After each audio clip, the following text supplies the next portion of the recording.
تصنیف نهفت نوا از استاد حسین علیزاده.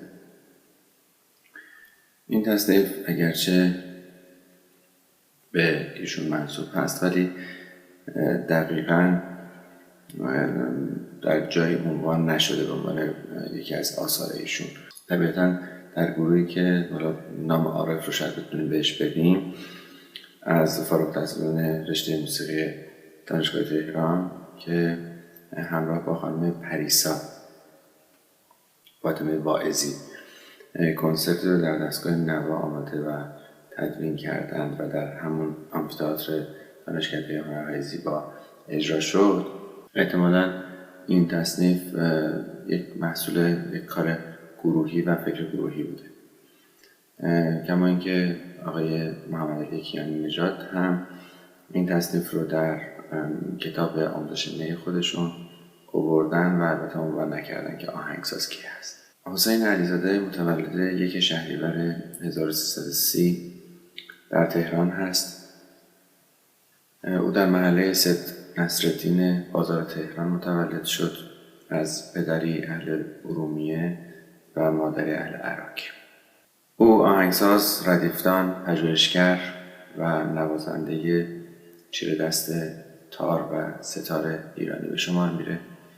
او نامزد 3 جایزه گرمی که از معتبرترین جوایز موسیقی دنیا هست و همچنین 4 سیمرغ بلورین برای آماده سازی و تدوین آهنگسازی موسیقی متن فیلم در جشنواره فیلم فجر از آن خودش کرد. از جمله موسیقی‌های فیلم بسیار مهمی که کار کرده، موسیقی فیلم گبه، زمانی برای مستی اسب‌ها، دلشدگان، بلاک پشت‌ها پرواز می‌کنند، آواز گنجشک‌ها و ملکه است. تحصیلات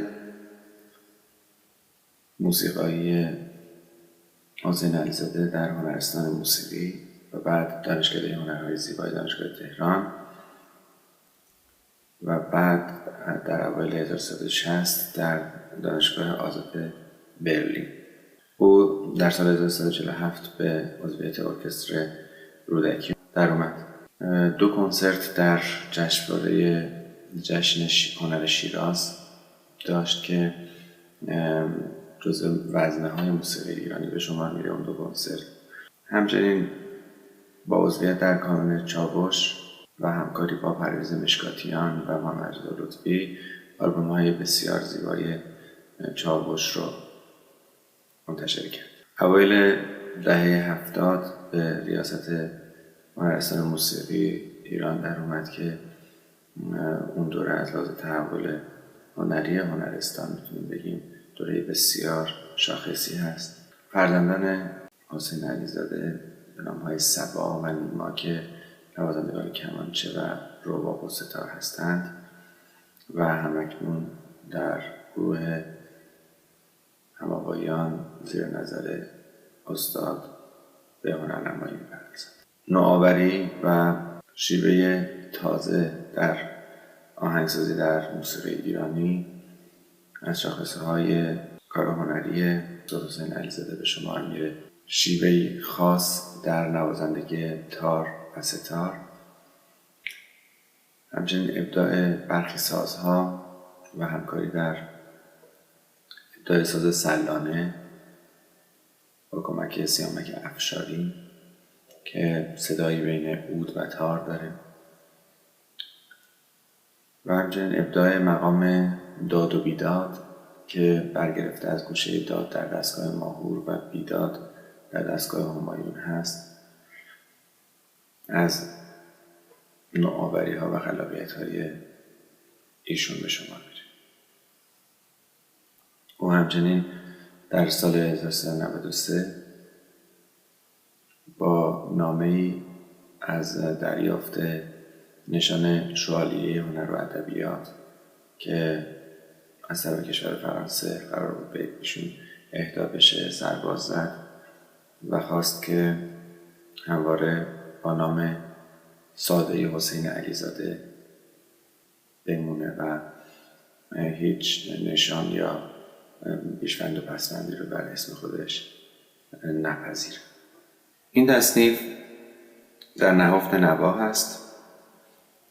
نوایی که انتخاب میکنیم نوای دو، کوکمون دو، سل دو. نهفت طبیعتا روی سل میفته و در انتها همین قطعه در نوا فرود میاد. این قطعه در 5 ضربی هست، یعنی وزن لنگ 1 2 1 2 3 1 2 1 2 3 1 2 1 2 3 سل فا سل سل فا سل لا سل سل فا سل راست چپ راست چپ راست که اینجا به این شکل همراه با اشاره لا سل سل فا سل سل فا سل فا سل فا سل فا لا سل سل فا سل سل فا سل سل فا سل لا سل سل فا سل سل فا سل فا سل فا سل فا میره دو دو. اینجا هم باز به همین شکل راست چپ راست چپ راست ره سی سی دو ره سی سی دو ره سی دو فا سی سی دو ره سی سی دو ره سی دو ره سی سی دو ره سی سی دو ره سی دو فا سی سی دو ره سی سی دو سی لا که اینجا حالت رهابگونه داشت و در قسمت بعدی میره میره حالت جامه دران رو داریم. میره میره دو دو سی دو دو راست چپ راست چپ راست راست میره میره دو دو سی دو دو. این جمله دوباره دیگه هم تکرار میشه، یعنی مجموعاً 4 بار تکرار میشه و بعد قسمت های قبلی تکرار میشه. این قطعه رو به صورت 175 اجرا میکنم.